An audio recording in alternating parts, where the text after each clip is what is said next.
All right, Sistas fans, we have the episode synopsis for Season 6, Episode 13, airing November 15th.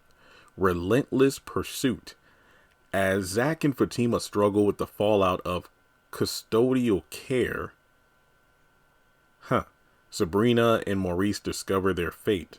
Karen realizes that the studio damage may lose her livelihood. Now, I had to Google it, what custodial care was. So, care which is primarily for the purpose of assisting the individual in the activities of daily life or in meeting personal rather than medical needs, which is not specific therapy for an injury or illness and is not skilled care.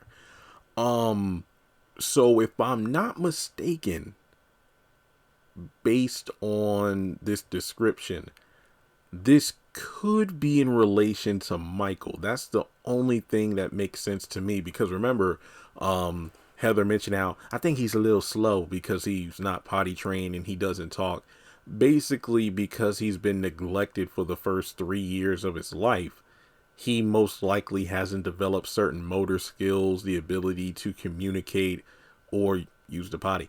So I'm guessing that they're struggling with trying to figure out how to best care for Michael, since, they've never been in this situation before. And that makes perfect sense. So I actually like the fact that, Zach snatches his son up in episode 13, but here we are in episode 16 and things aren't that easy. He's like, yeah, he got his son out of that abusive environment, but now it's like, okay, how are we supposed to handle this? So this could make for some interesting development. And again, I'm far more interested in this particular plot line for Zach and Fatima than the constant Karen, just drama. We don't need that. Next up, Sabrina and Maurice discover their fate. Now, the title Relentless Pursuit could be in relation to Logan and his, seemingly witch hunt of a, determination for bringing Sabrina down for the bank robbery. And they discover their fate. Hopefully this means the end of this ridiculous storyline, because in the next episode, the DA is going to meet with Q. And I mean, remember, in this week's episode, he completely saw through the bullshit that was the quote unquote evidence, Maurice's testimony / alibi, confession, whatever you want to call it. And now he's going to question Q. And he knows that Logan is just trying to get a promotion. So maybe episode 16 will finally bring an end to all this foolishness. Then the last part, this is honestly kind of my favorite part, not because of Karen's misfortune, but I think this leads into what we'll see later on in the season. Karen realizes that the studio damage, aka her salon, she realizes the studio damage may lose her livelihood. Now, again, I'm not going to laugh at the misfortune, because I think that's a tragic thing for anyone to go through to, let's say they have a business or something that, is destroyed due to a situation, whether, or their home, and it's not a laughing matter, but it's one of those things where maybe it's a wake up call for Karen, but we know that in the trailer for season 6B, we got that scene where Karen's over at Zach's house looking all sad when she leaves and, he's standing outside. And then she's going over to Andy going, I don't want to go. I'm scared of going through this alone. And it's like, when you look at Karen in this week's episode and the promo for next week's episode, I mean, well, go back to the mid-season finale. You had Zach drop off the check with the money, probably more than enough, who knows, to fix the salon. What did Karen do? She ripped it to pieces and then cussed him out. Then she goes to the salon barking about how she's going to get Zach, and this baby is going to get all the money that she can milk from him. Now, in the next episode, now I can't really jump to conclusions, but she does say in the promo, like, I don't need any of this to Aaron. It's like, what's that supposed to mean? So I'm guessing that Aaron goes over to her apartment, to talk about the results or whatever, and offers his help again. But basically she doesn't want him, so she's going to push him aside.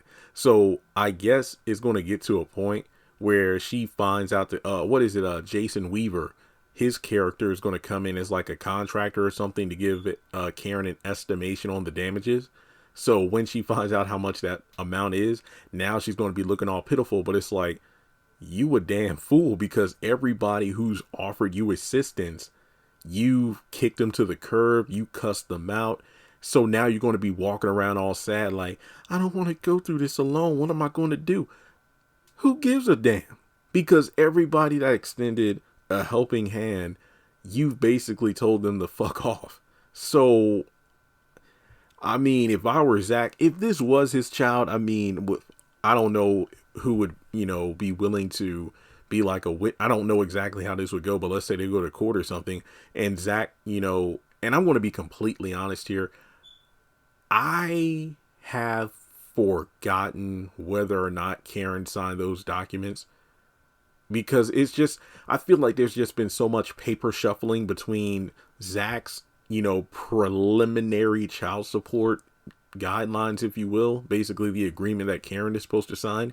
Then you have the paperwork that he put together for Heather, for that child support. Then you got Karen with the whole DNA results. So there's been so many hands that paper has gone through so many various hands for different reasons. I've forgotten. I know that she did sign them, but Zach said not to because Andy needed to look over them first. And I forgot. Please correct me in the comments, like if she signed the paperwork and if the documents have been finalized. I have no freaking clue, because I've just forgotten. And based on the reasoning I just put out there, I think you can understand why. There's just been so much going on, but then nothing's going on at the same time. So yeah, for her to even try to get people to feel sorry for her is just pathetic, because one minute she's cussing you out, the next minute she's asking for help, and then next thing you know, when you offer that help, she'll spit in your face. So just Karen, no, I don't feel sorry for you. But regardless, this is an interesting synopsis, and it looks like next month we got some intriguing content to look forward to. So let me know your thoughts in the comment section below. We finally put it into this bank robbery nonsense. How will Fatima and Zach find a way to best help Michael with his needs? And what do you think Karen's going to do? So I'll catch you all in the next video.